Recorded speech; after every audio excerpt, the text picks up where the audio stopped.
The Transfiguration of Christ shows us the truth about Moses, Elijah, and John the Baptist. Part 4. Let's read 2 Kings 2, 4 through 9 and 11, to see this evidence more clearly. And Elijah said to him again, Elisha, stay here now, for Jehovah has sent me to Jericho. And Elisha said, As surely as Jehovah lives, and as your soul lives, I will not leave you. So they went to Jericho. Then the sons of the prophets who were at Jericho came to Elisha and said to him, Do you know that Jehovah will take your master away from you today? And he said, Yes, I know. Keep silent. Then Elijah said to Elisha, Please stay here, for Jehovah has sent me to the Jordan. And Elisha said to him, As surely as Jehovah lives, and as your soul lives, I will not leave you. So they both went. Here we can see the devotion and loyalty shown by Elisha, who is a figure of Christ, in thinking that Elijah was his beloved, the one who loves her soul. Just as we saw the devotion and loyalty that Lisbeth had towards the Antichrist of the previous dispensation. And 50 men of the children of the prophets went, and stood facing them at a distance, and the 2 of them stood by the Jordan. Now let's see how Elijah does here the same thing that Moses did. Then Elijah took his cloak and folded it, and struck the waters, and the water divided to one side and to the other, and they both crossed over on dry land. And when they had crossed, Elijah said to Elisha, Ask what you want me to do for you, before I am taken from you. And Elisha said, I beg that a double portion of your spirit be upon me. As they were walking and talking, behold, a chariot of fire appeared with horses of fire, and separated the 2 of them. And Elijah went up to heaven in a whirlwind. This means that Elijah was snatched like a whirlwind from the mind of Christ, which is where heaven is. She is God's temple. The figure of the double portion of his spirit is because even after the death of the Antichrist, the influence of his deceit could be seen to a certain extent in how Christ Lisbeth spoke. Those are the rudiments, or the first teachings of Christ that we have already left behind.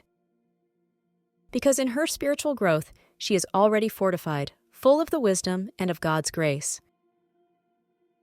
This is what it means when Christ says in John 17, I want those you have given me to be with me where I am, so that they can see the glory you have given me, because you have loved me since before the world began.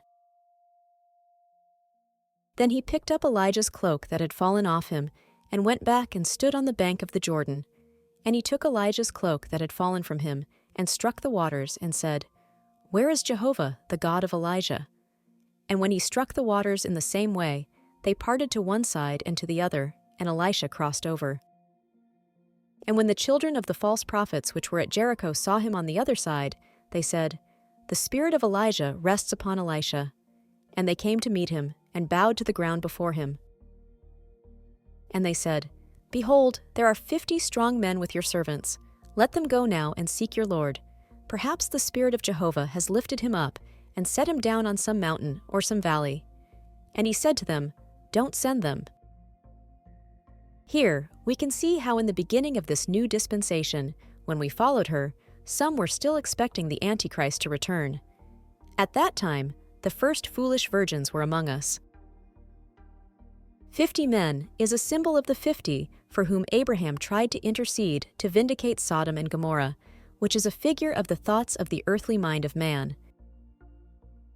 It says that the sin of Sodom and Gomorrah had become excessively grave, and we already know that sin is not believing in the Christ that God the Father sends to save humanity, who is a woman and the wife of God the Father. So when we see that Abraham is pleading for Sodom and Gomorrah, he is basically battling in his thoughts to continue living in all his delights, as an earthly man, and not wanting to submit to the perfect order of God, Melchizedek and his Christ, showing that his thoughts regarding Christ were not good at all. That is why in Genesis 18:25 and 26, Abraham doubted in the presence of God, trying to tempt God, saying, Far be it from you to do such a thing, to kill the righteous with the wicked, as if the righteous should be treated like the wicked. Will not the judge of all the land do what is right? Then the Lord said, "If I find 50 righteous ones within the city of Sodom, I will spare the entire place for their sake." But since Abraham's thoughts were not at all pleasing toward Christ, he was put to shame when his true intentions were revealed. Amen. To be continued.